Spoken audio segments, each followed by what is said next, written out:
I must say, if I have to admit it, I'm rather disappointed that Transport for London has taken down these innovative posters for Barbie using the images of Jacob Rees-Mogg, Suella Braverman, Rishi Sunak, Lee Anderson, and Priti Patel, the MP who was formerly Home Secretary.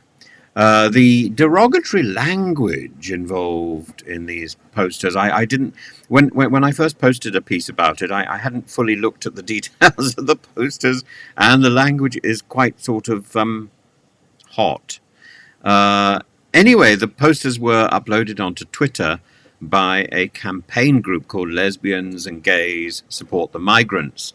And they said, this week not only marks the cinematic event of the summer, but the illegal immigration bill also passed a few days ago, and it looks as though someone has been doing some alternative promo. This government's treatment of migrants and asylum seekers, they said, is an outrage that violates human rights and fails to protect those fleeing from persecution and conflict. It will make life even more dangerous for people on the move. The government, however, has said the illegal migration bill is intended to make it unambiguously clear that if you enter the UK illegally, of course, as defined in the November Nationality and Borders Bill, if you enter the UK illegally, you should not be able to remain here. Instead, you will be detained and promptly removed either to your home country or to a safe country where any asylum claim will be considered.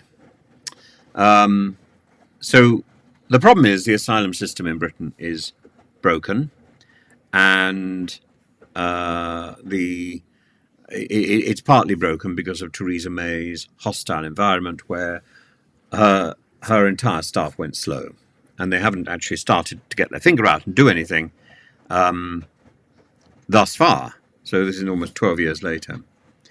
The TfL spokesperson said these offensive adverts are not authorized by TfL or our advertising partner who puts up these posters. We've instructed our contractors to remove any of these posters found on our network immediately.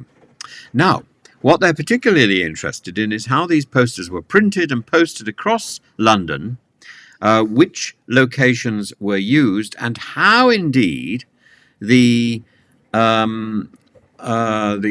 posters were put into their locations with the glass prized away without damaging it.